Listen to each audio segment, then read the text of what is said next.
Hey, what's up, guys, and welcome back to another episode of Cam's Retro Gaming. In this little episode, I want to talk about just some of my recent pickups and also talk a little bit about the Switch 2 coming out. My thoughts on that and all the controversy, etc. And also some of my time with the very first Switch.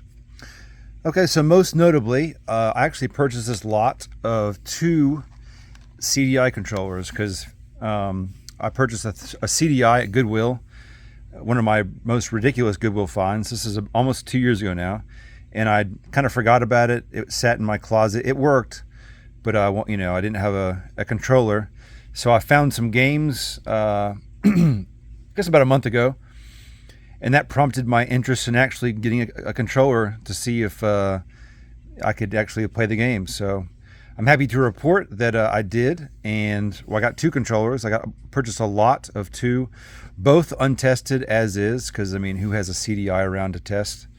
Not too many. Unfortunately, this guy does not work. That's okay though, not a huge deal. This is kind of based off the Gravis gamepad. It was a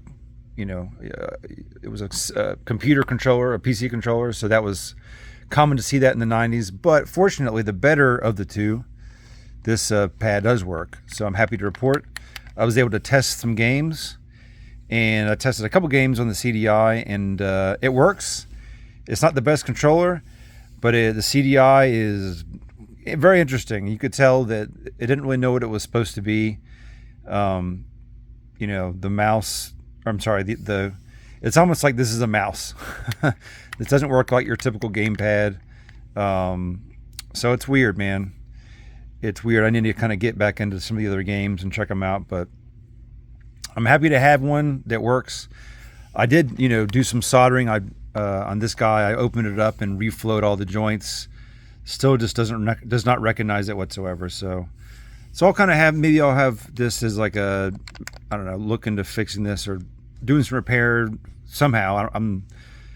My repair skills are limited to just fixing things that are easy to fix, or reflowing solder joints, maybe changing batteries in games and guitar electronics. But when it gets to this kind of stuff, I'm kind of out of my element. So happy to have one that works though. So there are those two items, probably the most exciting thing. So then today I stopped by at my local spot, my weekly spot, and picked up two games, one of which is Dracula for the Game Boy.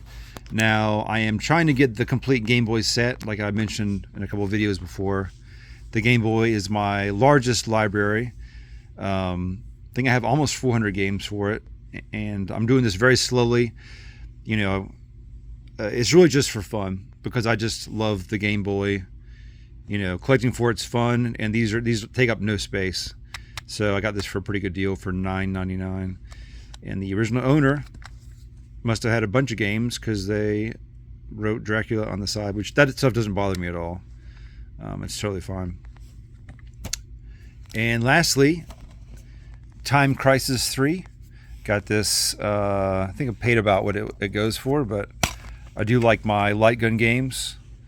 But this came complete. Happy to see that. I think it was like $12.99. My buddy Jason Heine would be a fan of this, but I'm glad to have this in the collection. So I don't typically buy too many PS2 games. I do like the PS2, but my PS1 library is just way bigger. But I do like light gun games, and the PS2 had a great light gun, as did the PS1. So two games. Not game related, but I do collect some of these Toy Biz action figures from the 90s, and I have a soft spot for the Spider-Man line. I don't think I had Dr. Octopus, so not too exciting, but I got that now. Okay, so Switch 2. There's a lot of information coming out about the Switch 2 and how it's very expensive, which it is, and how the games are very expensive, and I get that. But, having lived through the 90s, 80s and 90s, my gaming journey, I think, started in the very early 90s, maybe late 80s with the Nintendo.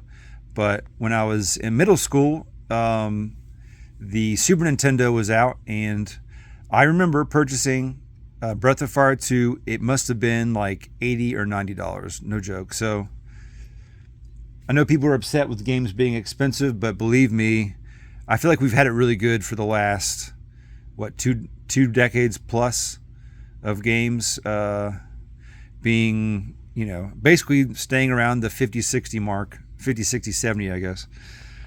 I do understand that games now are just, it's just a disc really, or, a little card in the case of the Switch. So you don't really get a whole lot. Back then you're paying for the expensive memory of like a RPG with extra chips, or like Star Fox with extra chips or something on the Super Nintendo. So there was some more expense in the actual physical item, the manufacturing, but it's just kind of where we're at. And I will say that I was actually interested in the Switch 2, but I'm kind of curious to see if there'll be any additional price increases based on tariffs. And if there are, I'm going to opt out, because having said that, I feel like the price is not ridiculous. That's about what, $450, $500 for the bundle, I think. That's about as much as I'd ever want to spend on a new console. I'll just wait till the console is several years old if I have to. I'm not in any hurry, and I'll show you why. So I purchased the Switch because I had a job. I was actually working for a band and went on tour with them, and I wanted something to do, on the bus and in hotel rooms and stuff.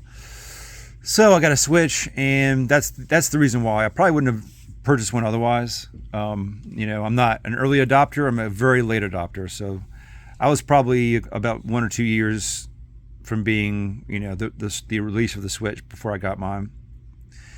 But here's my library. Here's my physical library, and not many games. So Wild Guns Reloaded, I've probably played this just a handful of times. I have the original on Super Nintendo. Mario Brothers U Deluxe, I have played this a few times. Now Yoshi's Crafted World, I do like this game. I got into it, but then I've kind of stopped, because I feel like the collectible thing is the main focus. It's not the most difficult game. Sonic Mania, I played this a few times, never really got into it. So mostly what I used the Switch for were, downloading cool like Neo Geo games before I got my MVS set up, and, just downloading some stuff. So I kind of use this mostly as a way to play retro games or retro arcade games. And my biggest gripe with this thing is, I guess I can just speak for myself, but man, I'm always hitting the right stick. I feel like we sacrificed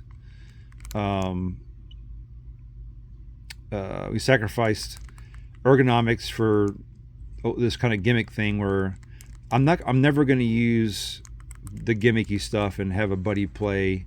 It's a cool concept, but I wish we had done something better. Now, I'm not sure if the Switch 2 has this lower or not, but never really had drift issues. Although my wife did play a crap ton of Animal Crossing back during the pandemic. So this actually got played way more by her than me. All this to say is I'm not the biggest fan of, I guess the newer stuff. Just in general, I don't have a PS5. I don't have a Xbox Series X. I'm probably just going to buy these devices to play maybe 1 or 2 new games, but also probably end up just playing the old games. So maybe I don't need to Switch 2. And like I said, if they're going to be really expensive, then if they're more than they say, I probably won't get one anyway. I'm kind of rambling on about this, guys. I apologize. Another pet peeve of mine. Okay, and this is why if I did buy the new Switch 2 at some point, I could probably care less about physical games, because look, and I talked about this in a video. This is not exciting me. Okay, I'm paying for a case, an SD card essentially, no manual, the Space Shredder manual, a world map in the background, a reversible cover, I guess. That's it. what's the incentive other than just owning the game and being able to sell it?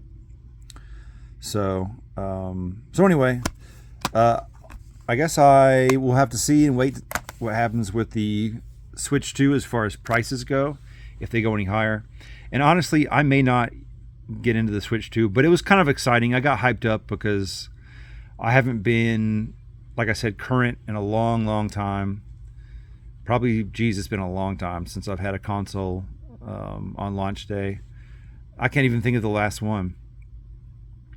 Geez, it really... I did take a kind of a hiatus for gaming, for a while, but this is a long time ago. All right, guys. Anyway, that's my video for today. I'd love to hear your thoughts on the Switch 2. Any exciting pickups you made this week. I guess I hope you guys have a great weekend, and we'll see you next time.